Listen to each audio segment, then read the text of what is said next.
Ya no hay dudas.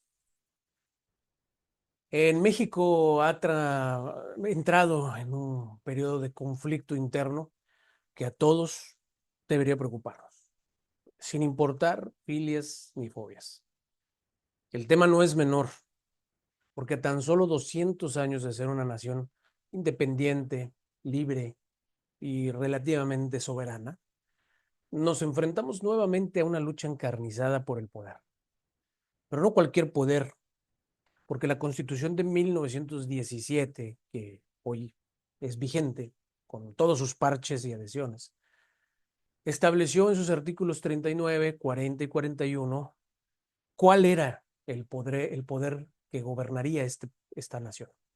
Y lo dividió en tres poderes de la Unión, que hoy ya todos conocemos, ese viejo cuento. No, en realidad esta lucha por el poder que buscan algunos es, es el poder absoluto. Si bien es cierto que en 1910 nuestra incipiente nación se vio envuelta en fuertes conflictos durante, pues, por lo menos todo el resto del siglo XX, eh, incluso pues, todo lo que llevamos de, esta, de este siglo, no ha sido fácil transitar por la lucha o la búsqueda de nuestra democracia.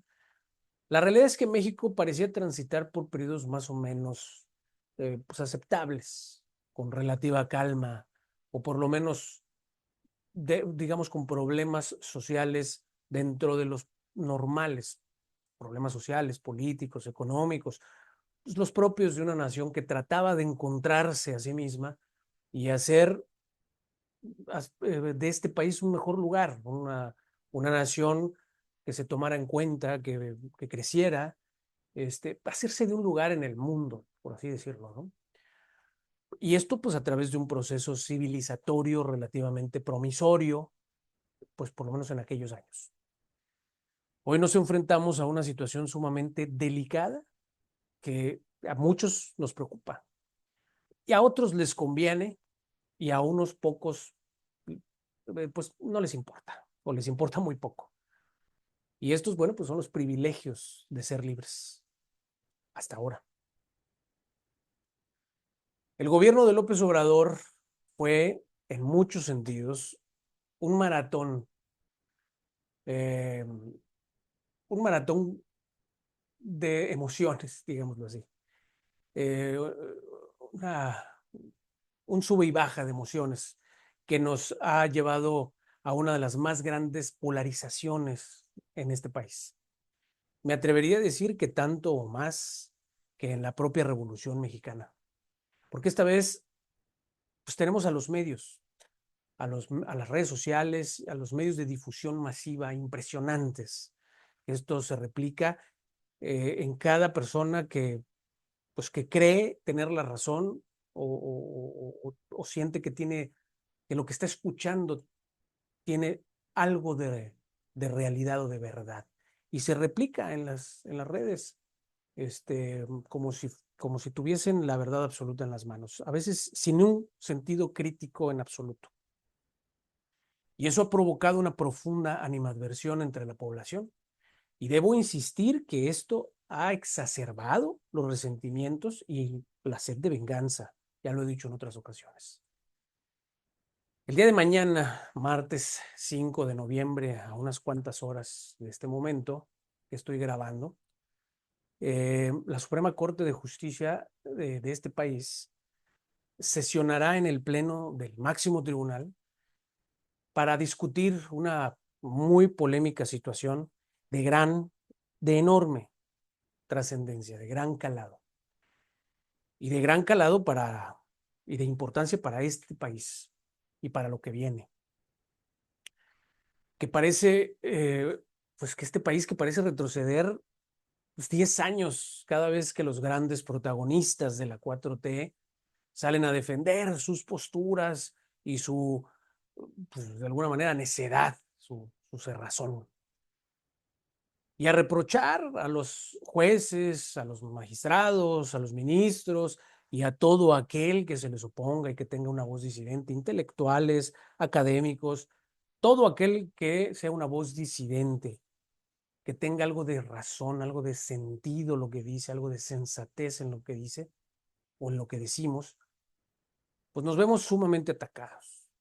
Algunos por los grandes poderes, porque tienen ese alcance, otros pues por la gente que apoya a la 4T y nos ataca pues el pueblo bueno y sabio. Y todo esto como si los grandes protagonistas de la 4T y sus defensores y propagandistas fuesen los jueces de la última y única voluntad del pueblo. No lo son. Me apena tanto ver los cegados que están y ver cuánto los ha cegado la soberbia del poder que ahora tienen y cómo esto resulta tan desgastante en una nación tan desgastada. Pareciera que en este sexenio llevamos 6 años. Pues sí, es la continuación de lo que, como se prometió, la continuación de la tensión, del extremo, del incumplimiento, de la soberbia, de la terquedad, de la cerrazón, de la insensatez, del cerrarse al diálogo, de la soberbia.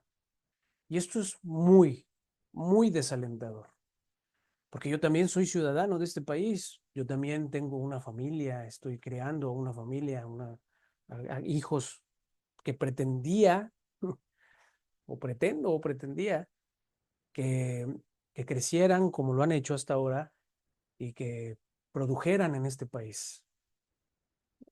Hoy siento una profunda incertidumbre de lo que será este país.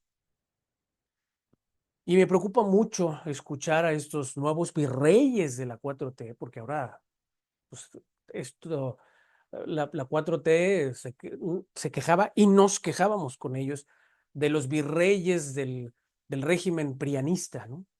De gobernadores como Duarte o los Duarte, como, no me acuerdo, estos otros gobernadores de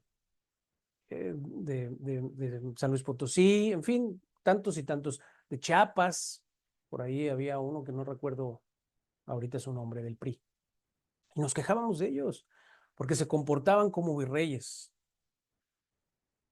Y hoy, pues tienen entre sus filas a muchos cabroncitos de gran renombre de toda la vida, que hoy resuenan en las filas de Morena y están ahí como si fueran morenistas de toda la vida y con gran poder. La hipocresía.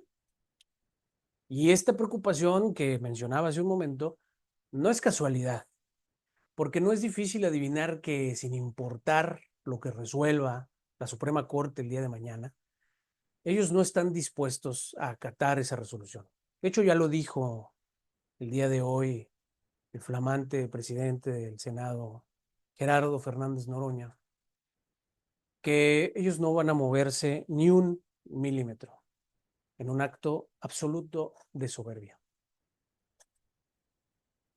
A ver, que el presidente del Senado, los representantes de un partido político en ambas cámaras, la presidenta de la República, el partido político en general que sostiene el poder en este momento, el máximo poder, equiparable incluso al máximo poder que tuvo en sus mejores días de gloria el PRI en alguna época, que tengan el descaro de decir y de sostener y de decir sin ningún empacho que no van a acatar las sentencias del máximo tribunal del país, es una tremenda crisis política y constitucional sin precedentes.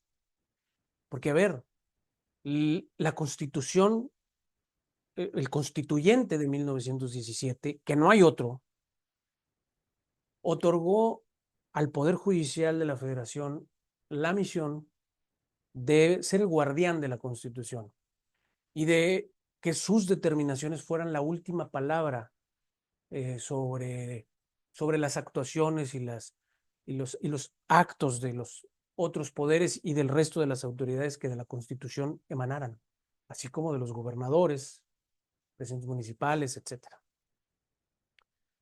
Y el hecho de que les demos esa facultad, pero que ahora decidamos no acatar sus resoluciones porque consideramos que están equivocados, pues es posicionarnos en un nivel de superioridad con relación a este poder constituido, como lo es la Cámara de Diputados, un poder constituido. ¿Qué facultades tiene la Cámara de Diputados o la Presidenta de la República para poder colocarse a sí misma en una situación de superioridad con relación al único poder que está facultado, que está acreditado por la Constitución para interpretar la Constitución? Esto es una crisis política, constitucional, jurídica y de Estado de Derecho que no tiene precedentes. Y si esto no es una crisis, bueno, pues que la presidenta, como dice la presidenta, pues bueno, que nos explique entonces qué sería una crisis constitucional. La verdad es que el tema, pues ya está sumamente hablado, sumamente discutido, sumamente quemado, por decirlo de alguna manera. Y se habla, bueno, pues en todos lados. Se habla de esto en todos los canales, en todas las redes sociales, pues en todas partes. Y bueno, el oficialismo trata de acallar esas voces y de minimizar la dimensión del problema. Por supuesto, esto le conviene de momento a la 4T para pues, poder seguir transitando sobre esto, ¿no? Pero yo lo que creo en realidad es que esta ruta de acción está previamente planeada, previamente trazada con total y absoluta intención. Pero y no solo para consumar una venganza, ¿eh? O sea, no es solamente para consumar lo que hemos dicho que comparto, la venganza de López Obrador. Y tampoco solamente por la tremenda oportunidad que esto representa para los voraces políticos que ya vieron grandes oportunidades para acrecentar su poder, al tener la posibilidad de poner como magistrados, jueces federales o incluso ministros de la Corte a gente cercana. Esto tiene un trasfondo o una finalidad mucho peor. Y esta es mi tesis y se las comparto. Miren, eh, los pésimos resultados de gobierno de López Obrador, porque así es, no hay datos, lo he dicho en otras ocasiones y lo he sostenido en muchas discusiones, no hay datos que sustenten que López Obrador tuvo un buen gobierno. Todo lo que se dice, y haré un video próximamente, porque de hecho por ahí me retaron eh, a responder a un propagandista de la 4T. No hay datos que sostengan o que sustenten que el gobierno de López Obrador tuvo buenos resultados. Y aunado a estos resultados catastróficos y los datos económicos brutalmente negativos que tenemos, eh, pues están por provocar una crisis económica en México brutal, descomunal. Ya vemos muestras y viene desacelerándose la economía y viene aún peor. Y esto comenzará a sentirse con mayor intensidad a lo largo del 2025. Y si no se hace algo, esto continuará. De esto ya dan cuenta los grandes expertos, ¿eh? Esto no es algo que yo me inventé. Esto se ha venido diciendo desde hace ya algunos meses. Este, y de lo que sí sé y de lo que puedo hablar perfectamente es de el déficit fiscal tremendo que se tiene y que no hay, y ya lo veremos ahorita con el paquete económico que quieran aprobar próximamente, no hay un ajuste fiscal y esto nos va a poner en una situación complicadísima, además de una extorsión fiscal brutal, ¿no? A todos los contribuyentes. Entonces, todos los grandes economistas, tanto de México como del mundo, ya han venido diciendo y advirtiendo de estas señales de desaceleración económica brutales. ¿Sí? Eh, y miren, no seamos ingenuos. Eh, Les voy a dar un dato pequeño. El mal llamado superpeso nunca dependió de una sana economía en el gobierno de López Obrador. La realidad es que la moneda depende de los mercados, tanto el peso como muchas otras monedas en el mundo. Eh, Depende de la oferta y la demanda. Y esto es así desde la década de Salinas de Gortari. Se desvinculó la decisión del presidente desde hace mucho tiempo. Todavía López Portillo se negaba a devaluar porque decía que presidente que devalúa su moneda se devalúa a sí mismo. Pero años después no hubo más remedio que dejar que el peso tuviera una fluctuación conforme al mercado. Entonces, el peso nunca dependió de López Obrador. Así que eso de que la moneda no se devaluó con López Obrador, eh, pues es una falacia del espantapájaros que no solo pretende engañarlos, porque pues, debido a la inflación, México elevó mucho sus tasas de interés después de la pandemia a niveles del 11%, pues con el mercado, eh, vamos, ¿cómo explicárselos? A ver, después de la inflación, después de la pandemia, esto provocó una gran inflación. Y en México se elevó tanto la inflación que México se vio la necesidad de subir sus tasas de interés a niveles del 11% aproximadamente, anual, en el mercado. Y esto provoca que los inversionistas de otros países, como Estados Unidos, vendieran sus dólares o sus monedas para comprar pesos e invertirlos a tasas de intereses más altas que México pagaba, digamos un premio, una rentabilidad, más altas de lo que pagaban en los bancos de aquellos países o en los instrumentos de inversión de aquellos países. Esto es simple economía de mercado, la ley de la oferta y la demanda. ¿Sí? No obedece a políticas sanas, obedece a que en México las tasas de interés están altísimas y pagaban un premio mucho más alto que en otros mercados. Así de simple. Y ahora vemos los resultados, que también la gente no solo busca un mejor premio, sino también una estabilidad de la moneda y de la situación económica y política del país en donde van a invertir. Y en este momento no se ve una estabilidad política y por lo tanto, pues esos inversionistas que en su momento vendieron sus dólares para comprar pesos, para invertirlo, han obtenido bastantes buenas ganancias a lo largo de 3 o 4 años porque las tasas de interés en México son altísimas y ahora es momento de tomar esas ganancias dado el ambiente de incertidumbre que se está viviendo en México, político, esta tensión de mercados de inversionistas, y entonces venden sus pesos para comprar dólares, y esto se ha provocado la salida de muchos capitales que, por supuesto, impactan de nuevo, la ley de la oferta y la demanda, impactan en el precio del peso. Entonces, no sean ingenuos. eh, eh, el superpeso, como se le mal llamó a esta relativa estabilidad del peso, nunca dependió de López Obrador y no era una señal de buena economía, para nada. Pero bueno, búsquenlo. Volvemos al tema. Eh, Miren, el segundo piso de la 4T no puede echarle la culpa de los malos resultados a su antecesor, como lo hizo López Obrador. López Obrador podía echarle la culpa a todos los gobiernos del pasado.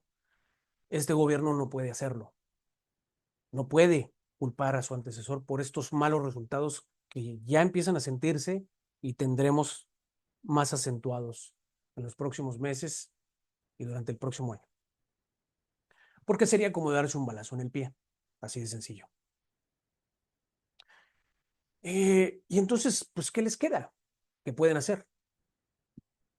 Bueno, tendrían que hacer las cosas bien, pero se prometió un segundo piso y ese segundo piso, pues, es un desastre. El primer piso, pues, es un desastre y el segundo no tiene remedio. Por lo que continuar con la ruta del conflicto político sobre una reforma que saben perfectamente bien que no es viable y que no se apega a los principios constitucionales o del espíritu del constituyente, que solo hay uno y ya no hay otro más, y que además esta reforma viola todos los tratados internacionales en materia de derechos humanos que ha suscrito el Estado mexicano desde hace décadas, incluyendo los tratados comerciales como el TLC o el Telecán, recientemente ratificado por López Obrador, incluso no hace mucho. Pues obviamente esto es, digamos que la salida más cómoda para la 4T, seguir la ruta del conflicto. Quiero recordar, y esto es importante, que ni Trump ni Kamala Harris están de acuerdo con el Tratado de Libre Comercio, ¿eh? Y están dispuestos a ir por las sanciones y las indemnizaciones que en su caso resulten. Es una ruta crítica que no es ignorada por la 4T. Al contrario, este es mi argumento, es alentada por la 4T, porque no tienen más remedio. Y entonces están provocando cada vez más esta crisis interna por la reforma judicial, por el incumplimiento y el acatamiento de las suspensiones y de las resoluciones de la Suprema Corte, a pesar de tener la legitimidad para poder resolver eh, sobre una, o sea, ¿quién más sino el Poder Judicial debería resolver jurídicamente sobre si una reforma eh, se apega a los tratados, a la norma, a los principios constitucionales, porque no solamente es un montón de palabras que dice ahí la Suprema, perdón, la Constitución Política de los Estados Unidos Mexicanos. Está hecha a base de una serie de reglas y de principios que tienen pues diferentes fuentes jurídicas, diferentes fuentes de interpretación o métodos de interpretación. En fin, es mucho más complejo que solo leer un texto y decir esto es así. Pero, ¿por qué hace esto la 4T? ¿Qué sentido tendría para Morena y para la 4T ignorar todas las advertencias que las reformas recientes, bueno, o que las reformas recientes vulneran los derechos y los tratados internacionales? ¿Qué sentido tiene? Bueno, porque esta es la manera o la salida fácil para ellos para poder encontrar su chivo expiatorio. Es decir, serán los gringos los que rompan el tratado comercial, alegando con toda razón que México ha violado los acuerdos eh, eh, firmados y suscritos por el Estado mexicano desde hace décadas. Y ante este escenario, las sanciones y la posibilidad de, de una especie de bloqueo comercial. Y a ver, quiero recalcar que estoy diciendo especie de bloqueo. No estoy diciendo que va a ser un bloqueo. En, esta, en este escenario que estoy vislumbrando, o sea, si va a haber sanciones y va a haber aranceles y entonces empiezan a imponerse ciertos bloqueos de ciertos productos, mercancías, etcétera, pues es una especie de bloqueo que Estados Unidos le impondrá a México. Y esta situación hipotética daría a la 4T la excusa perfecta, al más puro estilo Fidel Chávez Maduro, de culpar al imperialismo yanqui, de pretender imponer sus condiciones y sus reglas sobre un país soberano y tan noble e inocente como México.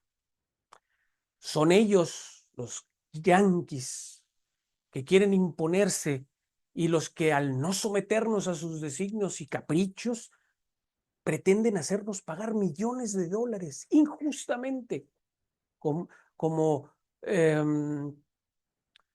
como si estuviéramos, como si fuéramos una colonia de ellos. Y estos impuestos y estas sanciones estamos resueltos a no pagar porque estamos defendiendo nuestra dignidad como país soberano. ¿Les suena un poco esto? Y sigo, ¿eh? Este escenario económico que estamos viviendo México no es culpa de nuestra cuarta transformación, es culpa de este atroz e ilegal imposición de medidas arancelarias injustas que violan el tratado y el TLC que nos ha impuesto el imperialismo. Eh, eh, eh, eh,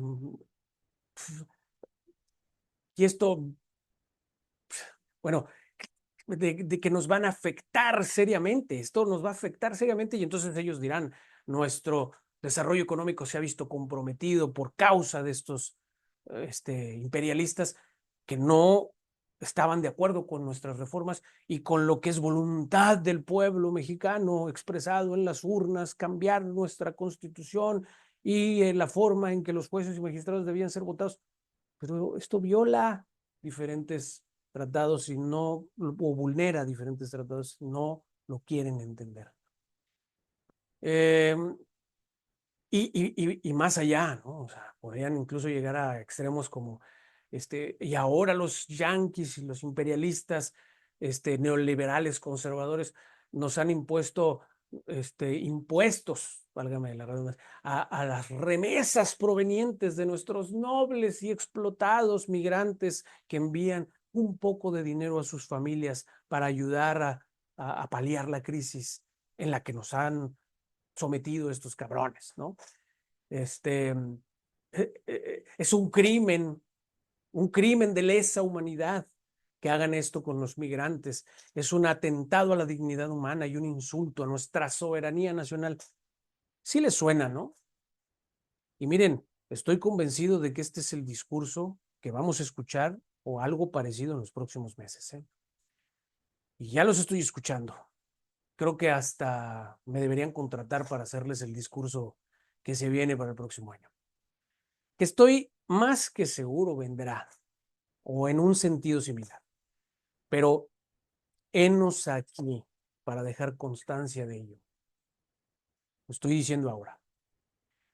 Esto es lo que nos espera.